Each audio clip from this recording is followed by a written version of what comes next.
వాళ్ళందరినీ రాజకీయంగా చైతన్యం చేయడానికి ఈ పార్టీని స్థాపించడం జరిగింది.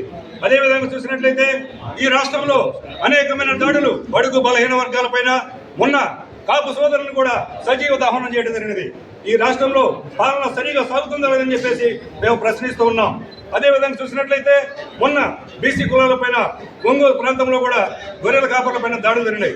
అదేవిధంగా రాష్ట్రంలో మనం చూసినట్లయితే మన గౌడ సోదరుల పైన కూడా సజీవ దహనం చేయడం జరిగింది.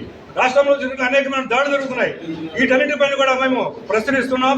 రాబోయే రోజుల్లో భారత చైతన్య యువజన పార్టీని ఈ రాష్ట్రంలో ప్రత్యామ్నాయంగా తయారు చేసి 2029 ఎలక్షన్లో రాజకీయ దిశగా అడుగులు వేసే విధంగా అధికార పీఠాన్ని అధిరోహించే విధంగా కృషి చేస్తామని చెప్పేసి ప్రజలందరికీ, రాష్ట్ర ప్రజలందరికీ, మంగళగిరి నియోజకవర్గం రాజధాని ప్రజలందరికీ కూడా తెలియజేస్తున్నాం. ఈ రాష్ట్రంలో ప్రత్యేకమైనటువంటి పార్టీ ఏదైనా పార్టీ అని చెప్పేసి సందర్భంగా తెలియజేస్తున్నాం.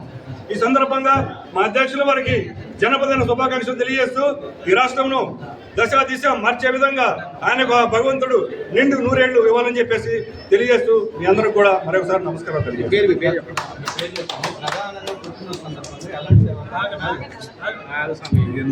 పుట్టినరోజు సందర్భంగా ఈరోజు మెగా రక్తదాన శిబిరం జరపడుతుందమ్మా. అదేవిధంగా మెడికల్ క్యాంపు నిర్వహిస్తున్నాం. కేక్ కటింగ్ కార్యక్రమం జరుగుతుంది. అదేవిధంగా ఈరోజు పొంగనూరు కార్యక్రమంలో పొంగనూరులో కూడా ఈరోజు mega job Mela, cake cutting కార్యక్రమం, అక్కడ అనేకమైన కంపెనీలు పిలిచి అక్కడ కూడా చేయడం జరుగుతుంది. నా పేరు తోట శివరాం ప్రసాద్, మంగళగిరి నియోజకవర్గ కన్వీనర్. పార్టీ పెట్టినప్పటి నుంచి ఉన్నాం. ఇంకెవరు కావాలో అడగండి.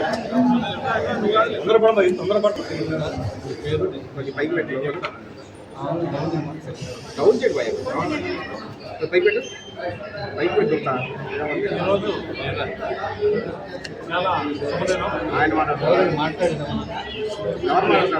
అంగిరేకుల ఆశీస్సులు బీసీ స్టేట్ పార్టీ మళ్ళీ స్టార్టింగ్ నుంచి చెప్పండి. అంగిరేకుల ఆశీస్సులు బీసీ స్టేట్ కోఆర్డినేటర్. అయితే ఈరోజు చాలా శుభదినం. ఎందుకంటే ప్రజానాయకుడు, పేదల పెన్నిధి, బడుగు బలహీన వర్గాల తరపున మన గళమెత్తి వినిపించేటటువంటి ఒక మహోన్నతమైన వ్యక్తి అయినటువంటి కోడి రామచంద్ర యాదవ్ గారు, బీసీవై పార్టీ వ్యవస్థాపక జాతీయ అధ్యక్షులు, వారి జన్మదినాన్ని పురస్కరించుకొని పార్టీ ఆఫీసులోనే కాకుండా రాష్ట్రం నలుగురుల రాష్ట్రం అంతా కూడా పండగ వాతావరణం ఉంది. ఎందుకంటే నిజంగా బడుగు బలహీన వర్గాలకి, పేద ప్రజలకి నేనున్నానంటూ ఆయన ఉద్యమ స్ఫూర్తి, ఎక్కడ అన్యాయం జరిగితే అక్కడ ఆయన వెళ్తూ ఈ వర్గాలకి అండదండగా ఉన్నటువంటి ఒక మహోన్నతమైన వ్యక్తి. ఆ వ్యక్తికి పార్టీనే కాకుండా అన్ని పార్టీల్లో ఉన్నటువంటి బడుగు బలహీన వర్గాలు, శ్రేయోభిలాషులు, కుల సంఘాల అధ్యక్షులు, బీసీ సంఘాల అధ్యక్షులు అందరూ కూడా ఎంతోమంది పూర్తి ఆనందంతో ఈ ఉత్సవాలను జరుపుకోవడం జరుగుతుంది. ఇది చాలా ఆనందంగా ఉంది. ఇక్కడే కాకుండా ఆయనైతే మరి రాజకీయ పార్టీలు అంటే వాళ్ళు ముందే ఎక్కడైనా సరే ఇట్లా చేయండి అని చెప్తారు. మా నాయకుడు ముఖ్యంగా ఈ బడుగు బలహీన వర్గాలకి సంబంధించి ప్రజలందరూ కూడా ముందుకు వచ్చేస్తున్నారు. ఆయన అసలు ఆయన కేవలం యువత కోసం మరి 20,000 మంది జాబ్లు ఇవ్వాలి, అప్పుడే నాకు బర్త్డే సెలబ్రేషన్స్ కాదు, యూత్ని ఆదుకోవాలని మెగా మేళా పెట్టారు, ఉద్యోగ మేళా. కానీ ఇక్కడైతే మరి ఇక్కడ ఉన్నటువంటి యువ నాయకులందరూ కలిసి ఈ కార్యక్రమాలు ఏర్పాటు చేయడం జరుగుతుంది. ఇక్కడైతే మరి ముఖ్యంగా కేక్ కట్ చేశారు. దాంట్లో మరి బీసీ సంఘాల ఎన్నో సంవత్సరాల నుంచి పనిచేసేటటువంటి ఒక నిజాయితీ పరుడు మన ఎన్వి రావు గారు, వారు జాతీయ బీసీ సంక్షేమ సంఘం అధ్యక్షులు వారు, డాక్టర్ ఎన్వి రావు గారు వారు రావడం కూడా మేము ఆహ్వానిస్తున్నాం. అట్లాగే ఎంతోమంది సాయంత్రంలోకి ఇంకా ఎంతోమంది ప్రముఖులు, ఉన్నతమైన గొప్ప వ్యక్తులు కూడా రాబోతున్నారు. కాబట్టి ఇది పేద బడుగు బలహీన వర్గాల పండగ దినోత్సవంగా ఈ రోజుని జరుపుకోవడం జరుగుతుంది.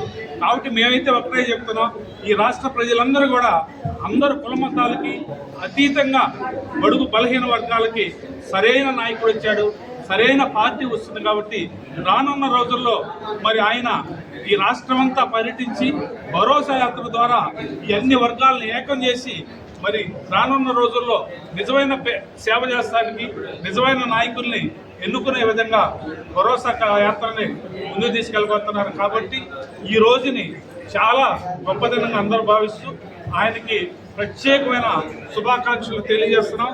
అట్లాగే ఈ ఉత్సవాలు జరిగినటువంటి పాల్గొన్న ప్రతి ఒక్కరికి కూడా ధన్యవాదాలు పేరు పేరున తెలియజేస్తున్నాం. కొంచెం ఒక్క నిమిషం జరగండి.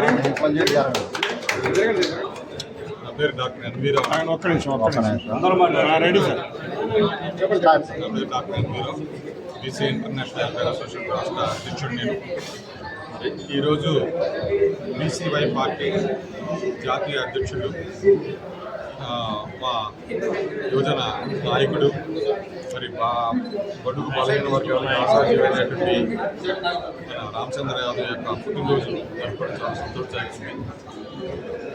బలహీన వర్గాల్లో మాకు సినిమా యాక్టర్లు లేరు, అలాగే పెద్ద పెద్ద రాజకీయ పార్టీలు నడిపేంత శక్తి ఈ రాష్ట్రంలో బలహీన వర్గాలకి పొరబడిన సందర్భంలో రామచంద్ర యాదవ్ ధైర్యంగా వచ్చి ఒక రాజకీయ పార్టీని పెట్టడమే కాకుండా బలహీన వర్గాలకు ఏవైతే ఆశలు ఉన్నాయో అవన్నీ కూడా నెరవేర్చడానికి కృషి చేస్తామని చెప్పేసి అనేక ఉద్యమాలు చేసినట్టు రామచంద్ర యాదవ్ అన్న ఉండి 100 ఏళ్ళు ఆయురారోగ్య ఐశ్వర్యంతో సుఖశాంతితో ఉండి మంచి రాజకీయ భవిష్యత్తు కలిగి ఉండాలని ఆశతో ఈరోజు ఇక్కడ ఘనంగా నిర్వహిస్తున్నట్టు మా మిత్రులందరూ కూడా చక్కగా నిర్వహిస్తున్నారు బర్త్డేని. ఆ బర్త్డే సందర్భంగా మరి అనేక సంక్షేమ కార్యక్రమాలు కూడా పెట్టారు, ఆరోగ్య కేంద్రం పెట్టారు, రక్తదాన శిబిరం పెట్టారు, ఇలా వెల్ఫేర్ యాక్టివిటీస్ కూడా చేస్తున్నారు. వాళ్ళందరికీ కూడా ప్రత్యేకంగా అభినందిస్తున్నాను. అలాగే మరి ఈ దేశం అభివృద్ధి చెందాలన్నా, ఈ రాష్ట్రం అభివృద్ధి చెందాలన్నా సరే ఈ రాష్ట్రంలో అన్ని సామాజిక వర్గాలు అభివృద్ధి చెందినప్పుడు మాత్రమే సాధ్యం అవుతుంది. కేవలం ఒక కమ్మ సమాజ వర్గం, రెడ్డి సమాజ వర్గం, తుర్కు సమాజ వర్గం అభివృద్ధి చెందిన మాత్రం ఈ దేశంలో సమానత్వం అనేది రాదు, ఆర్థిక అభివృద్ధి అనేది రాదు. అట్టడుగు వర్గం కాబట్టి కూడా అభివృద్ధి చెందినప్పుడే ఈ దేశం అభివృద్ధి చేసుకెళ్తుంది. కాబట్టి బలహీన వర్గాలకి రాజ్యాధికారం ఎప్పుడైతే వస్తుందో అప్పుడే అది సాధ్యం అవుతుంది. ఎందుకంటే అధికారంలో ఉన్నటువంటి ఇవాళ ఒక సామాజిక వర్గం రాజ్యాధికారికి వస్తే ఆ సామాజిక వర్గం ఉన్న ఏ వ్యక్తి కూడా ఇతర పార్టీలు ఓటు వేసే పరిస్థితి లేదు. అలాగే ఇంకొక రెడ్డి సామాజిక వర్గం ఉన్నటువంటి వ్యక్తి రాజ్యాధికారం వస్తే ఆ రెడ్డి సామాజిక వర్గం వేరే పార్టీకి ఓటు వేయరు. కానీ మన బీసీలు మాత్రం ఎవరు వస్తే వాళ్ళకి ఓట్లు వేసి వాళ్ళకి ఓట్లు వేసేటువంటి సాధకులుగా మనం మిగిలిపోయాము.